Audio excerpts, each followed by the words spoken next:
بسم الله الرحمن الرحيم سبح لله ما في السماوات وما في الأرض وهو العزيز الحكيم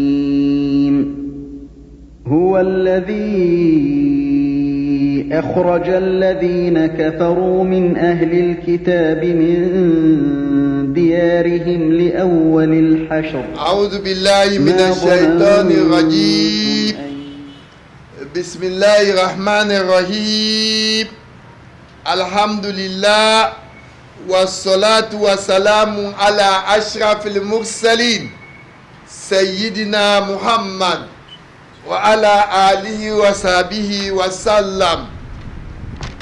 Chers croyantes et croyants auditeurs, à l'essai d'interprétation des versets du Coran, nous voici encore aujourd'hui, ce jour, samedi 7 Rabi'l Awwal 1442, équivalent au 24 octobre 2020. Allah dit certes, c'est lui Allah qui a révélé les versets du Coran. Il y a des versets qui prêtent un peu de confusion dans la compréhension, la mère des versets. Ceux qui ont des cœurs penchés, ils font des insinuations dans l'interprétation des versets.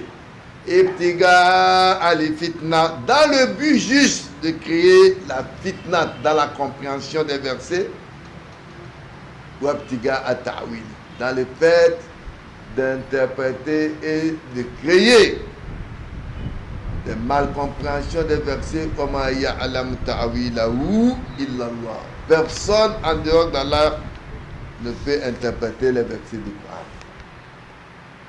Le samedi passé, c'était le 17 octobre 2020, qui équivalait au 30 Safar lunaire 1442.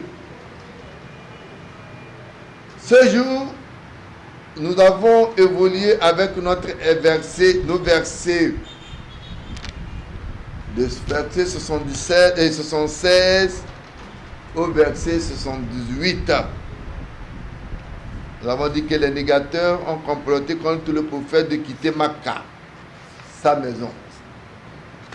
Ils ont comploté contre le prophète, mais le prophète qui est resté à Makkah pendant 8 ans et après 2 ans dans sa propagation par une méthode de persuasion, après 2 ans, le péninsule arabe, dans la majorité, est devenu musulman. Au cours de notre essai d'interprétation, nous avons dit qu'Allah subhanahu wa ta'ala a recommandé dans ce verset l'établissement de la prière qui est différente de l'invocation et qui se fait dans les masajid. Et nous avons dit qu'Allah a dit de supporter. Allah nous invite à la patience face à tout ce qui pourrait être mal de notre côté et surtout la prière de l'aube, ne pas les négliger, et le fait de lire beaucoup le Saint-Coran, car le Coran, il y a les anges de jour et de nuit qui témoignent. Donc, pour le musulman, il ne va pas s'arrêter seulement à la prière obligatoire, mais une prière surrogatoire pour faire présenter les vœux et les doléances des péchés. Voilà donc aujourd'hui, nous allons continuer toujours avec Surat al-Isra, avec le verset 79, si Allah subhanahu wa ta'ala nous le permet. Non. أعوذ بالله من الشيطان الرجيم بسم الله الرحمن الرحيم ومن الليل فتهجد به نافلة لك عسى أن يبعثك ربك مقاما محمودا وقل رب أدخلني مدخل صدق وأخرجني مخرج صدق واجعل لي من لدنك سلطانا نصيرا وقل جاء الحق وزهق الباطل إن الباطل كان زهوقا وننزل من القرآن ما هو شفاء ورحمة للمؤمنين ولا يزيد الظالمين إلا خسارا وإذا أنعمنا على الإنسان أعرض ونأى بجانبه وإذا مسه الشر كان يئوسا قل كل يعمل على شاكلته فربكم أعلم بمن هو أهدى سبيلا ويسألونك عن الروح قل الروح من أمر ربي وما أوتيتم من العلم إلا قليلا بسم الله الرحمن الرحيم ومن الليل فتهجد به نافلة لك عسى أن يبعثك ربك مقاما محمودا. Allah Jalla wa Ala, il continue donc avec ces versets. Allah subhanahu wa ta'ala, il nous dit à travers le prophète Muhammad, wa minal layli, Allah dit, et de la nuit, surtout dans plusieurs nuits, wa minal layli, et de la nuit, fatahajjad bihi nafilata lak. Allah subhanahu wa ta'ala consacre une partie avant l'eau pour les salades. Asa ayyaba asaka rabbuka maqaman mahmouda. Allah dit, afin que ton Seigneur te ressuscite en une position de gloire, de lieu de résurrection. Le verset qui avait précédé ce verset, Allah nous a montré l'obligation de prière en tant que musulman et en tant que croyant. La prière qui est une obligation pour tout musulman. Et al-farq bayna al-muslim wal-kafir wa salat. Ce qui distingue un musulman et d'un non-musulman, c'est le culte, c'est la prosternation. Ne peut pas se dire musulman, là d'une ilma la salat. Il n'y a pas de musulman s'il ne fait pas le culte de prosternation. Aucun musulman ne peut se dire musulman parce qu'il porte le nom. Donc la salat, c'est ça qui vous identifie en musulman. Maintenant, Allah va encore plus loin. Il dit, et de la nuit consacre une partie avant l'aube pour la salat. Ici, la salat d'ici, c'est des nawafil. On appelle ça plutôt des salades surrogatoires. La prière surrogatoire. Il a été posé la question Ayus salat afdal ba'd al-maktuba au prophète Muhammad. Quelles sont les salades ou les prières qui sont meilleures après la prescription des 5 prières quotidiennes que nous connaissons? Le prophète de l'islam dit salatul layl. C'est les prières surrogatoires. Allah dit, faites un effort en tant que musulman de faire ces prières-là pendant la nuit. Allah dit, pourquoi? Asa, afin que ton Seigneur te ressuscite, afin que Allah te ressuscite à un endroit à une position de gloire. Quelle est la position de gloire? La position de gloire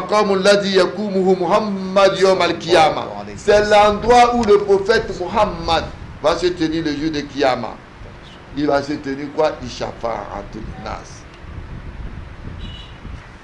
Donc le prophète restera à cet endroit pour sauver les gens. Voilà le maqam Mahmouda dont Allah parle dans le Saint-Coran. Mais aujourd'hui, certains pensent aussi que, en dehors du prophète Muhammad, d'autres personnalités peuvent aussi sauver les gens le jour de Kiyama. Et qu'ils placent donc la confiance en ne rejetant pas le prophète Muhammad. Mais ils placent leur confiance en ces gens. Pour eux, ils ont été des réformateurs. Quelle réforme ont-ils apporté en dehors de ce que le prophète a donné? Mais ici, ce que nous savons, Maqam Mahmouda, que le Coran a parlé, ne concerne que le prophète Muhammad. يومئذ لا تنفع الشفاعة إلا من أذن له الرحمن ورضي لهم قولا. Voilà, c'est l'endroit que le prophète va défendre ou va plaider la cause de certains. Et on dit Man kola hina yasma nida, à chaque fois qu'on fait l'appel à la prière, quiconque dira Allahumma rabba hadi da'wat at-tama wa salatul qa'ima ati Muhammad al-wasilata wal fadila wa ba'athuhu maqama mahmud alladhi wa'ata. Quiconque le dit après la prière, on parle toujours du prophète Muhammad. On ne parle plus d'un dignitaire ou d'un saint. Quiconque dira ça après la prière, dit le prophète, ce dernier va bénéficier donc de ma protection le jour de résurrection. Ici, Maqam Mahmouda, la position de gloire devient donc une personnalité qui reconnaît donc la gloire de Dieu. Cette position dépasse celle des autres positions. L'exploit que la persécution des Mecquois devrait continuer même après la migration du prophète Muhammad. Donc, Allah a promis donc à tout musulman de faire un effort, de faire des prières surrogatoires afin de bénéficier, Inch'Allah, de cet endroit choisi par Allah pour le prophète pour être sauvé le jour de Kiyama. وقل رب أدخلني مدخل صدق وأخرجني مخرج صدق واجعل لي من لدنك سلطانا نصيرا. Allah Jalla wa Ala, il continue toujours avec Surat Israël au verset 80. Allah dit wa qurabbi dihilni mudkhala sidikin wa akhrijni mukhraja sidikin. Allah dit, oh, dis, oh mon Seigneur, fais que j'entre à une entrée de vérité et que je sorte à une sortie de vérité. C'était au début de la migration à Médine. Donc l'entrée dont ici on parle, l'entrée à Médine. Et la sortie aussi de Médine à Makka. Donc, cela va encore plus loin pour le croyant. Une entrée à la mort, aussi vers une entrée à la mort et une sortie vers une vie après la mort. On peut dire encore, oh Allah, fais que j'entre une entrée de vérité. Idkhilni fi nubuwwati wa risala, qu'Allah me fait rentrer donc dans la lignée de la prophétie des prophètes et des messagers, et qu'il me fasse aussi sortir avec la volonté d'Allah dans l'accomplissement. Oui, le verset Idkhilni fi Islam, qu'Allah me fasse rentrer dans la religion de l'islam avec sa chance, wa akhrijni min hiyani ada ma wajib alayya fi, et qu'Allah me fasse sortir en vainquant tous les ennemis ou tout ce qui peut vouloir me décourager dans la foi d'Allah subhanahu wa ta'ala. Adkhilni fi ta'at, qu'Allah me fasse rentrer dans la poursuite du chemin de Dieu, et qu'il me fasse sortir de tout ce qui peut être embûche pour atteindre le chemin de Dieu. Adkhilni fi din wa hayyini min dunya wa ana ala al-haq, qu'Allah nous fasse rentrer dans la religion et qu'il nous fasse sortir de cette vie étant dans la vérité. Allah dit wa aharijini mukhraja sidiqin wa ja'alili min ladunka sultanan nasira, qu'Allah le Tout-Puissant nous fasse sortir de vérité et accorde-moi de ta part un pouvoir bénéficiant de ton secours. Sultan, le pouvoir. Sultan ala al-kafirina bis-sayf wa ala al-munafiqina bi iqamati al-hudur.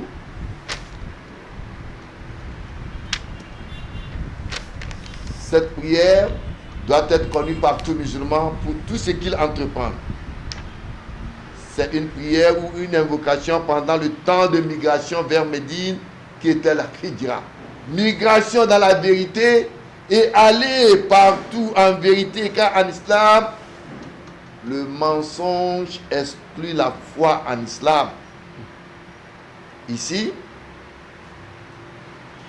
il prie pour un pouvoir. Quelle sorte de pouvoir? Sultan, c'est le pouvoir d'autorité, c'est le pouvoir de gouverner. Mais ici, le prophète Mohammed implore le pouvoir de gouverner afin d'utiliser mon pouvoir à réformer, le monde corrompu. Le musulman et surtout le politique doit toujours implorer Allah qu'il fasse de son sultan à une reformation du monde corrompu. Sultan, le pouvoir pour éradiquer le mal et renforcer la loi et la justice. Car aujourd'hui, le monde est corrompu, la justice ne fait plus la loi, et tout sultan doit éviter ce qui peut encourir la colère d'Allah subhanahu wa ta'ala. Sultan, entré dans la mort et sorti dans la mort, ou sorti à la vie ressuscitée, entré dans la prophétie et sorti dans la prophétie, contre la persécution des mécrois. Mais tout ceci avec une bonne intention. Quand Allah subhanahu wa ta'ala a révélé ce verset au prophète et qu'il a invoqué ainsi, c'est avec une bonne intention et il a été soutenu. Une entrée et sortie pour la vie présente et la vie de l'au-delà. وقل جاء الحق وزهق الباطل إن الباطل كان زهوقا. Allah subhanahu wa ta'ala au verset 81 nous dit wa qul jaa al-haq, dis wa qul dis jaa al-haq, La vérité, c'est l'islam. La vérité est venue. Allah dit et l'erreur a disparu. Inna libatila kana zahuqa. Certes, car l'erreur est destinée à disparaître. Ce verset a été révélé pour faire comprendre le but de la révélation des versets du Coran au prophète Muhammad. Le Coran, Kitab Sunnah, c'est le livre de la constitution de tout musulman. C'est le livre qui régit tous les codes, tout ce qu'il y a comme code social, sur la foi, la connaissance utile. Mais le batil, c'est la négation. Mais Allah dit bal naqzifu bil haqqi ala al batil fayadmagu fa idha huwa zahiq. Oui, au contraire, nous lançons contre le faux la vérité qui le subjugue. Et voilà qu'il disparaît. Le mensonge est appelé à toujours disparaître face à la vérité.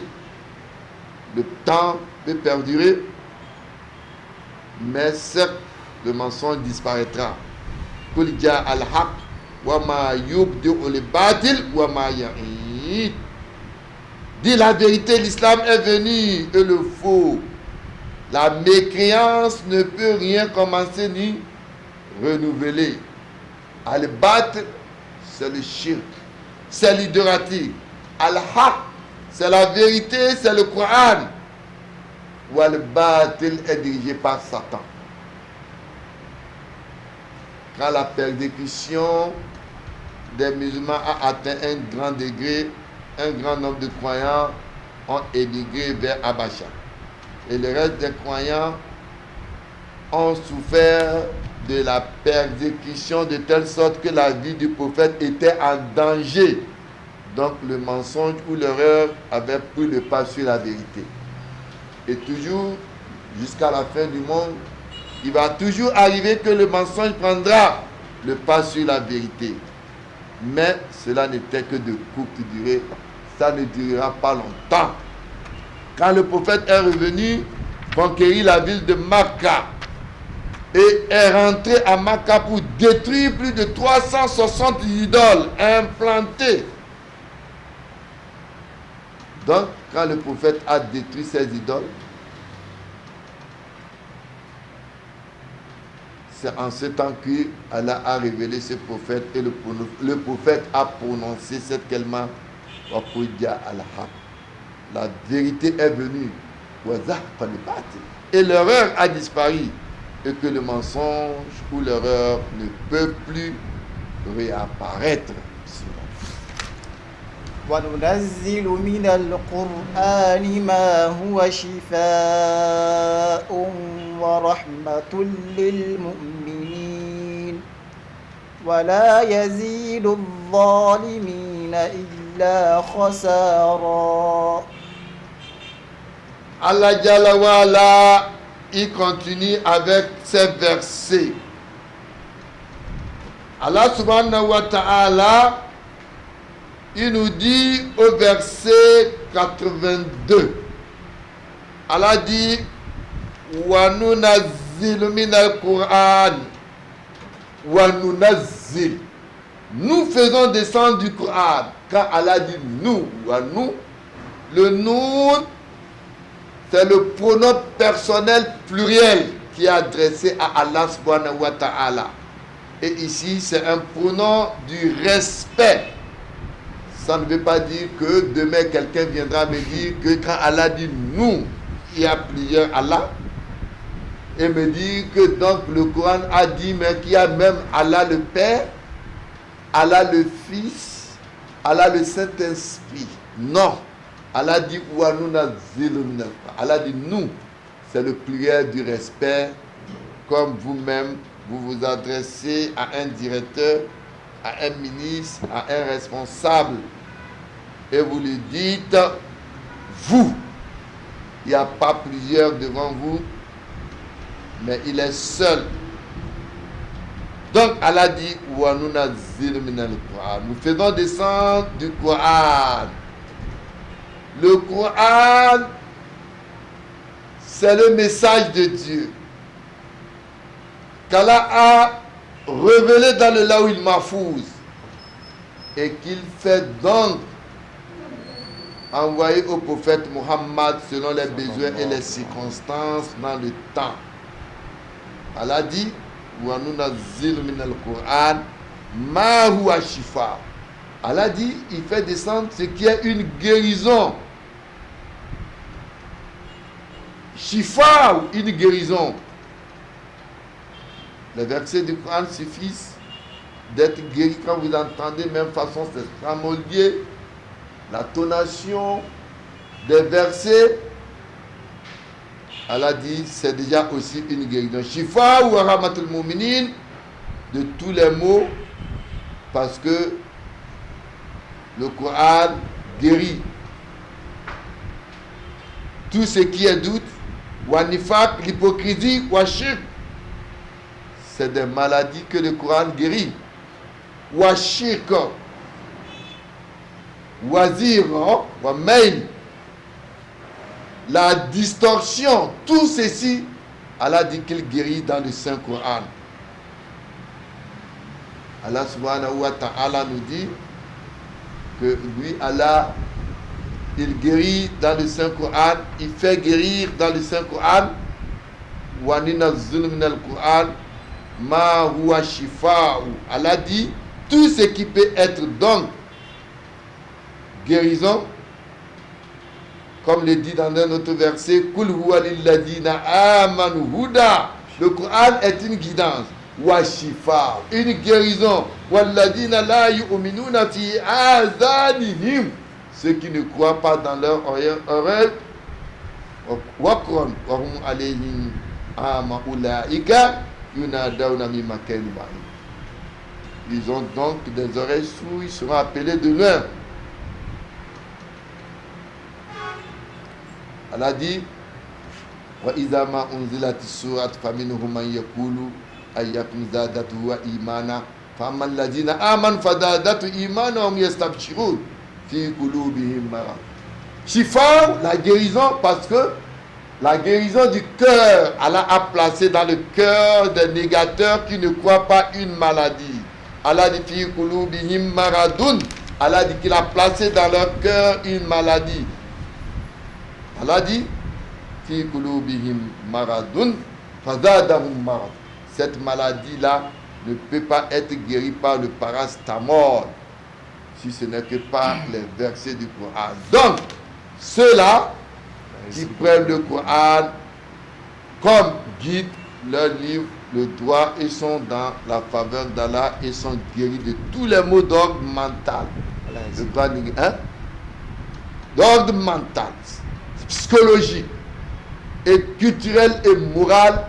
Le Coran guérit les gens de ça. Le prophète dit le Coran le Coran est soit une argumentation à la faveur contre quelqu'un.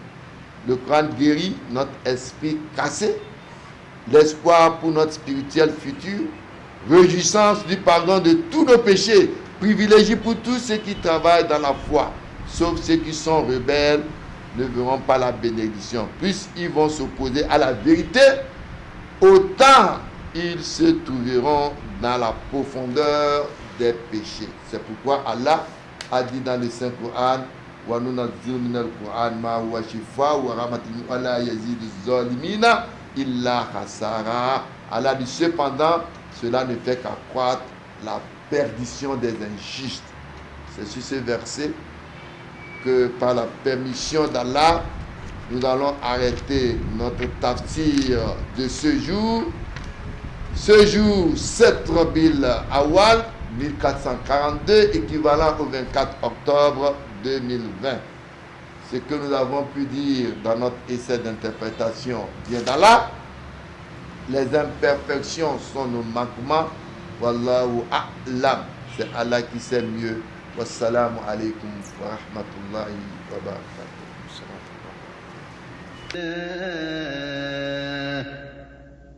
وتلك الأمثال نضربها للناس لعلهم يتفكرون